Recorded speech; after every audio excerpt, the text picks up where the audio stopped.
Hello, I'm coming to you. We're going to be reading from Always Outnumbered, Always Outgunned, one of my favorite books.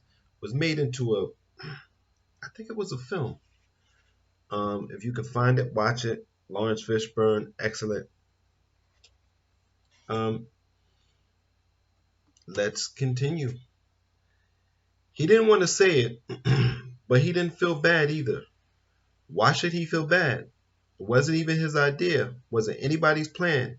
It was just him and Jamal and Norris out in the oil fields above Baldwin Hills. Sometimes dudes went there with their old ladies, and if you were fast enough, you could see some pussy and then get away with their pants. They also said that the army was once up there and that there were old bullets and even hand grenades just lying around to be found. But then this retarded boy showed up. He said he was with his brother, but that his brother left him and now he wanted to be friends with Daryl and his boys. At first we was just playing, Daryl told Socrates. You know, pushing him and stuff. But when he kept on following them, when he squealed every time they saw somebody, they hit him and pushed him down. Norris even threw a rock at his head, but the retard kept on coming.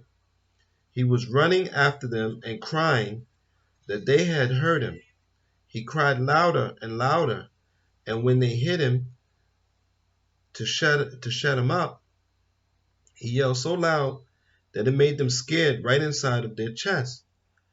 I always practice with my knife, Daryl said. You know, you got to be able to get it out quick if somebody on you. Socrates nodded. He still practiced himself. He still practiced himself. I don't know how it got in my hand.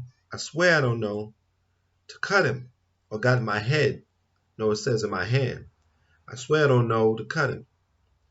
You kill him? Socrates asked. Daryl couldn't talk, but he opened his mouth and nodded. They all swore never to tell anybody. They would kill the one who told about it. They swore on blood and went home. Anybody find him? Socrates asked. I don't know. The red spider danced while the woman in the red kept her arms folded and stared her disapproval of all men, especially those two men. Darrow had to go to the bathroom. He had the runs after the big meal, and Socrates thought from telling his tale.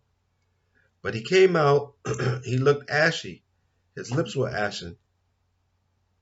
He slumped back in Socrates' cheap chair, drowsy, but not tired. He was sick and forlorn. For a long time they just sat there.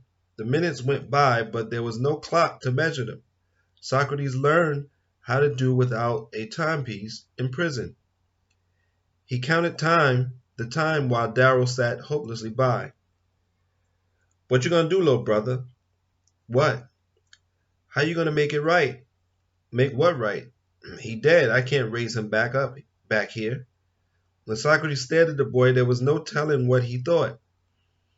But what he was thinking didn't matter.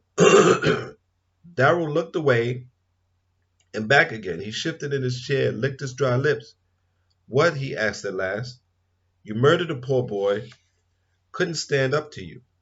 You killed your little brother, and he wasn't no threat. And he didn't have no money that you couldn't take without killing him. You did wrong, Darrow. You did wrong.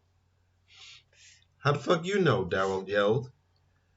How he would have said more, but Socrates raised his hand, not in violence, but to point out the truth to his dinner guest. Darrow went quiet and listened. I ain't your warden, little brother. I ain't gonna show you to no jail. I'm just talking to you, one black man to another one. If you don't hear me, there ain't nothing I could do. So I could go now? Yeah, you could go. I ain't your warden. I just asked you to tell me how you didn't do wrong. Tell me how a healthy boy ain't wrong when he kills his black brother who's sick. Darrow stared at Socrates, at his eyes now, not his hands. You ain't gonna do nothing. Boy is dead now. Rooster's dead too. We can't change that. But you got to figure out where you stand. I ain't going to no fucking jail if that's what you mean. Socrates smiled. Sure. I don't blame you for that. Jail ain't gonna help a damn thing. Better shoot yourself than go to jail. I ain't gonna shoot myself neither. Uh-uh. If you learn you wrong, then maybe you get to be a man. What's that supposed to mean? Ain't nobody here, Daryl, just you and me. I'm saying that I think you was wrong for killing that boy. I know you killed him. I know you couldn't help it. But you was wrong anyway. And if that's the truth, and if you can say it, then maybe you'll learn something.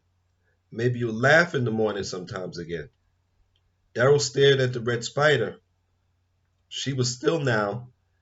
He didn't say anything, didn't move at all.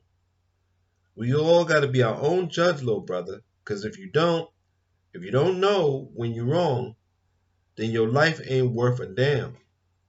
Daryl waited as long as he could, and then he asked, I can go? You done, ate Billy, so I guess that much is through. So it ain't wrong that I killed him because I ate him? It's still wrong. It's always going to be wrong. But you know more now. You ain't going to kill no more chickens, Socrates said. Then he grunted out a harsh laugh. At least not around here. Darrow stood up. He watched Socrates to see what he'd do. Your mama cooking home, Darrow? Sometimes, not much. You come over here anytime and I teach you how to cook. We eat pretty good too. Uh-huh, Darrow answered. He took a step away from the chair. Socrates stayed seated in the on his trash can. Darrow made it all the way to the door. He grabbed the wire handle that took the place of the long ago knob. What they put you in jail for? Darrow asked. I killed a man and raped his woman. White man? No. Well, bye. See you, little brother. I'm sorry about your chicken. Billy was Billy was none of mine. He belonged to the old lady across the alley. Well, bye. Darrow? Yeah. If you get into trouble, you can come here. It don't matter what it is. You can come here to me. uh,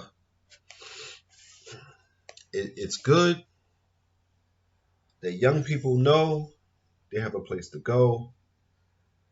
It's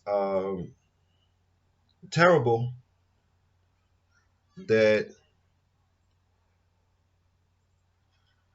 there's so much death and murder in the community and so much that goes uninvestigated. But that is what it means a lot of times to grow up as a black boy. I was born in 71, so I grew up in the 80s, and it was a lot of death, a lot of violence, and it was just a part of our lives. As an adult, when I grew up and went to university and started really broadening my mind, I realized how much violence I seen and endured and lived around. Just the energy of brutality and how that affects people. Um, Hopefully, we could shift out of this. I don't know.